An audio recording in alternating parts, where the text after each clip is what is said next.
Hello everyone, thank you for stopping by. This is the part 3 of my video about astrology, designing my wall. And in my past 2 videos, I put up my houses. I talked about the houses a little bit. I put the energies in the houses. I kind of discussed those. I put up my personality planets, the first 5 personality planets: Sun, Moon, Mercury, Venus, Mars. That was the last thing that I stopped with, and in this portion of the video, or this third part of this 3-part series, I'm going to talk about the last 5 videos, the 2 experience planets that I consider the experience planets, which are Saturn and Jupiter. And I'm also going to talk about the outer 3 planets, which are considered generational planets because the transits are so long, they affect so many different people, which are Uranus, Neptune, and Pluto. And of course, I'm going to show it from my own personal chart and kind of explain how these energies play out on my chart and in my life. I'm doing it from my own because I'm learning myself, and I know myself best, and I think that's the best place to learn from. So I hope you enjoy the rest of this video. Thank you for tuning in, and let's do it. Hello everyone, welcome back. Here are the additions that I've made to my astrology wall. In the previous video, I ended with showing and talking about the 5 personality planets, the Sun, Moon, Mercury, Venus, and Mars. In this portion of the video, I'm going to talk about the other 5 planets, Saturn and Jupiter. I consider them the planets of experience, life experiences, and they're teachers. And the last 3 planets, I'll talk about them also. They're planets, they're considered generational planets from what I've learned. And they don't really just affect one person by themselves, it affects a huge group of people. They call them generational planets as well. And like one of the reasons why it has an effect like this is it's because the transits take so long. Like the planet Uranus, it takes 7 years just to go through one house. And the other planets, they're even further away from the sun, so the transits are even longer. And I'll start with the life experience planets that I just mentioned to you, which are Jupiter and Saturn. Okay, so let me go in closer here. All right, so if you look up here at the 8th house, I have Jupiter and Saturn in my 8th house in a conjunction. Also have Pluto in my 8th house. In my 8th house, I have the signs of Virgo.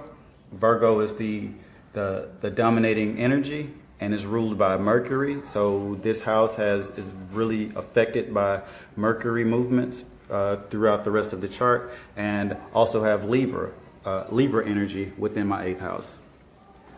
Now, stepping back again, I've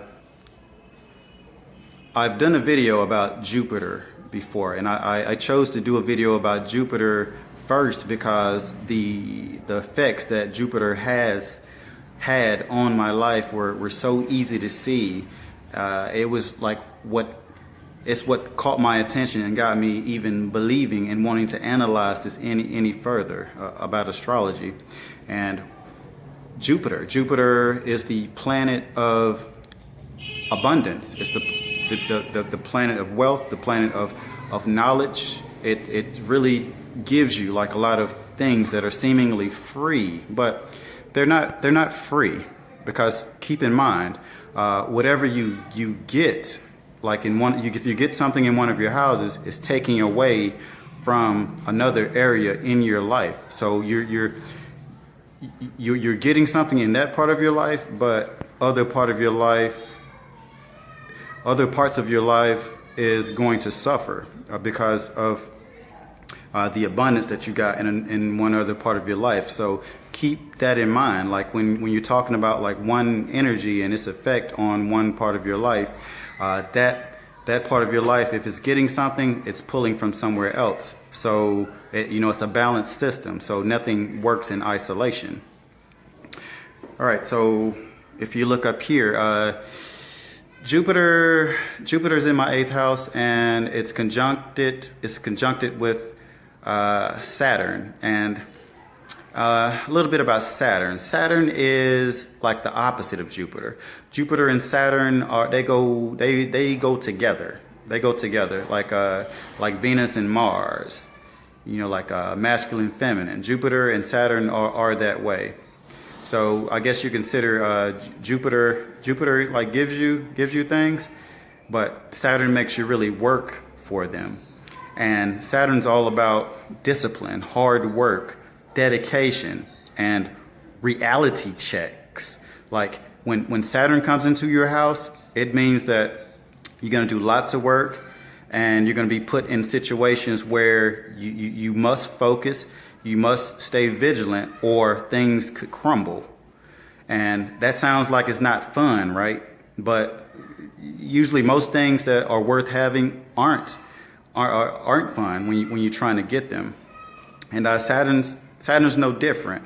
Now with Jupiter, you may be like, free stuff, or like I'm happy to have this, but keep in mind, it's taken away from somewhere else. Like when I did my previous video, I talked about Jupiter moving through the houses, and I would have like very positive, good experiences in that part of my life. But in the process, I would lose something as well. So I would gain something and I would lose something. And right now, Jupiter is in the eighth house right now, and I'm gaining like the 8th house things, but I've lost other things that I've had in my life in the process of gaining those 8th house things. And I'm speaking directly from experience on this, and I'm happy that I have the experiences to be able to do so.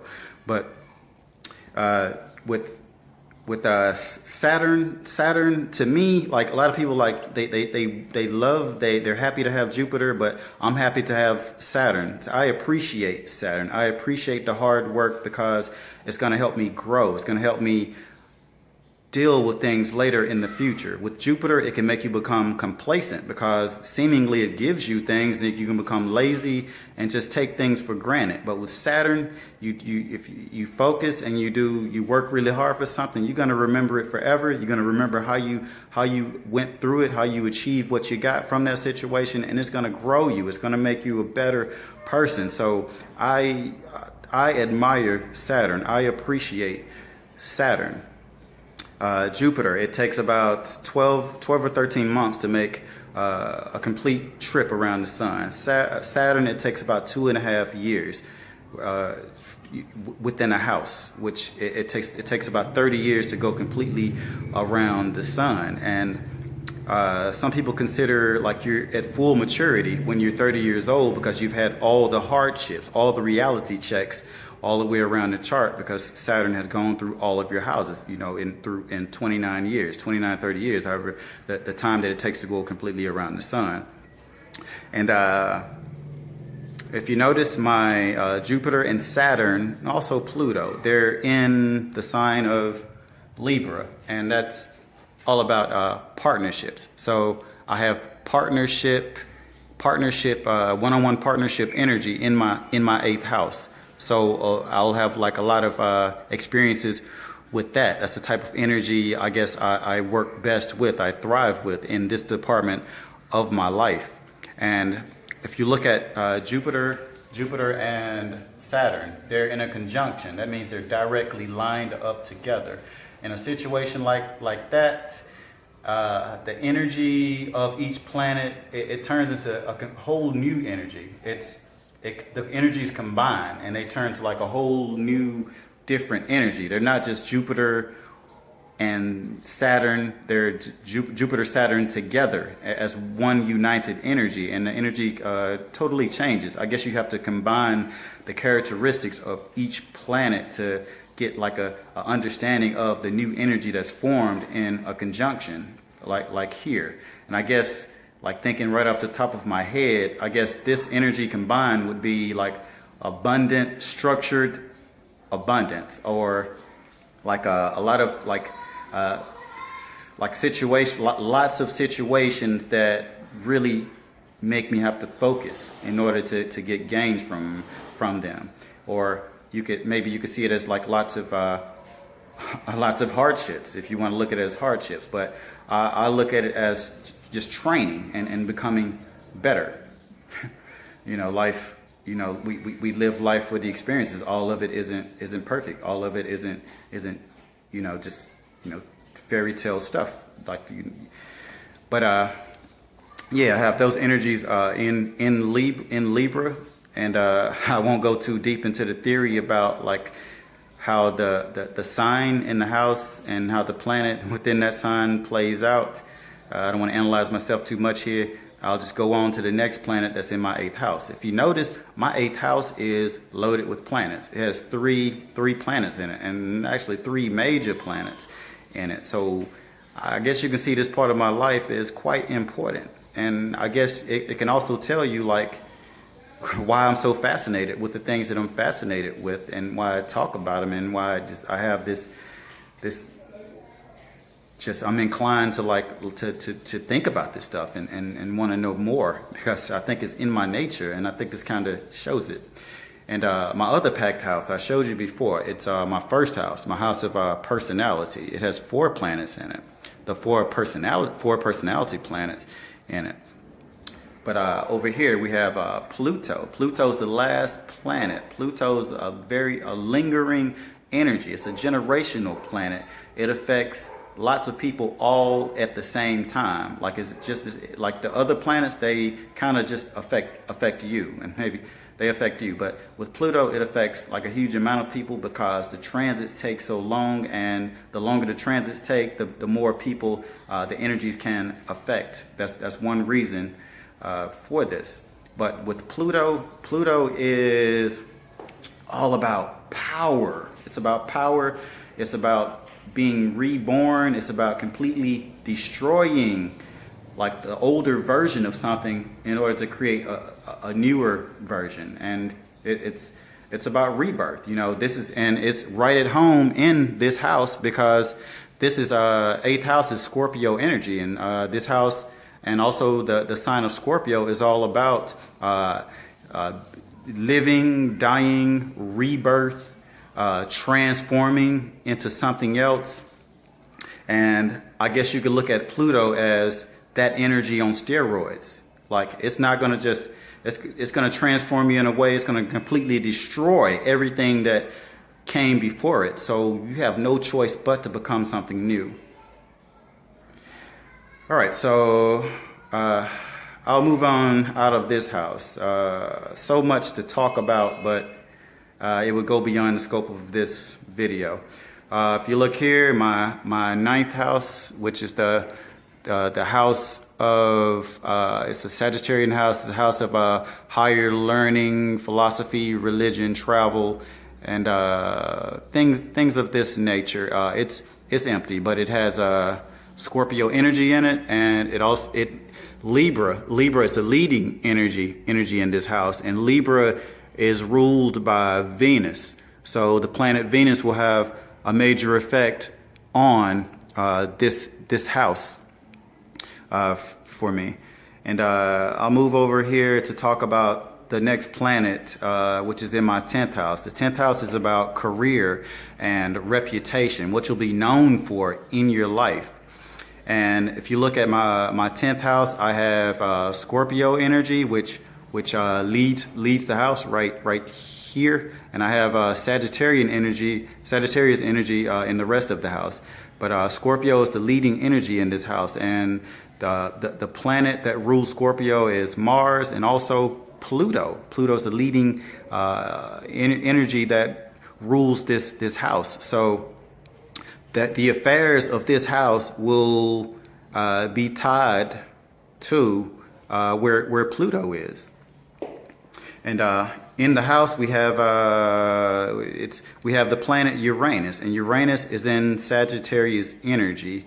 Sagittarius is like a very free energy. You can't hold it down. It's a fiery energy. It's about philosophy. It's about travel. It's about being. It really wants to be free. It really wants to learn bigger, greater things. And that's in my 10th house, my career house. And if you notice the planet that's in Sagittarius, we have Uranus. Uranus, what type of power does Uranus bring to a house and to the sign of Sagittarius? Sagittarius is in my house. Uranus has the type of energy, again, remember, Uranus is one of the outer 3 planets, so it affects lots of people collectively. It doesn't just really affect a single person, so the energy will be shared by you and lots of other people because of how long it takes to transit through the houses and around the sun. But Uranus, the qualities, the characteristics of Uranus, I'm just gonna, because this information is new to me, I'm gonna just kind of throw some key words out here and kind of elaborate on the key words a little bit, but I'm gonna keep it real basic. With Uranus, it's a key word I could think of is revolutionary. It wants what it wants. When it wants change, it's gonna go through with it. It doesn't like to be tied down. It's a really free energy. It's progressive. It likes to move forward. It has like a very Aquarius type of nature to it, in that it wants to unite, bridge gaps, and look forward. It wants to be a leader, a trendsetter, and it doesn't care about being different. And with Uranus, I guess another key word you could throw out here is vigilante. Like when it wants something, it's going to get it at all costs. So this could be a lot of collateral damage could happen in this situation where, you have like this energy where it may become too reckless and not really focusing on its own safety and well-being. And those are some of the characteristics of Uranus, and it's in my Sagittarius house. So you can kind of combine those energies and kind of see like maybe the type of person or personality that I may have when it comes to my career and reputation. And the next house, let's talk about the next house. The 11th house is about networking. It's about reaching out to groups bigger than yourself. It's about being a part of something bigger than yourself. And the energies that I have in the 11th house is Sagittarius, and also have Capricorn.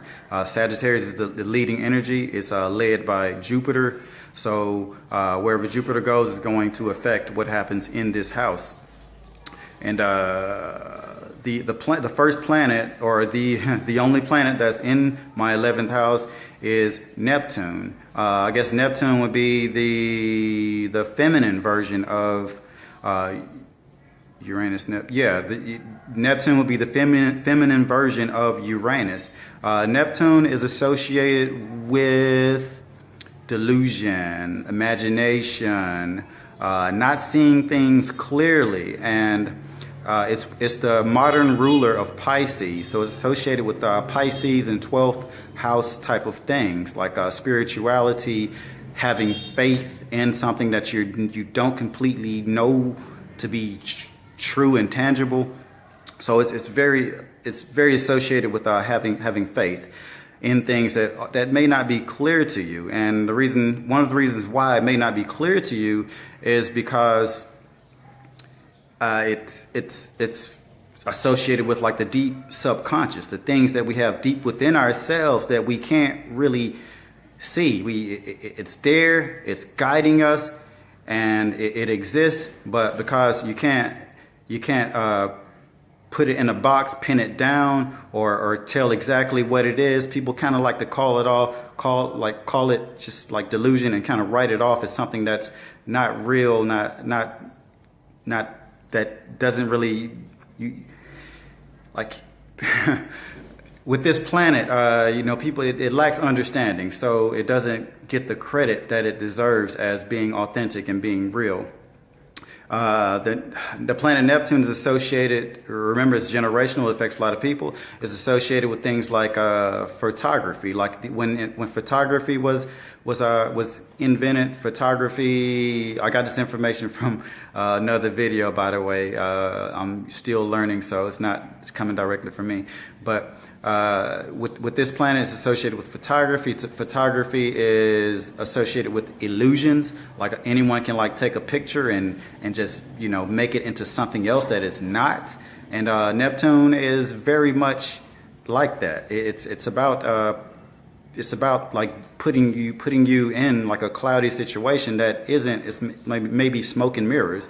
It's not quite what it seems. It is what it is, but you don't see it for what it is. So some people tend to think that it's just a big illusion, but maybe you just can't see the way maybe you don't have the ability to see it in the way that you need to see it, or you don't have the foresight, or you haven't gained the knowledge to know how to interpret what you're looking at.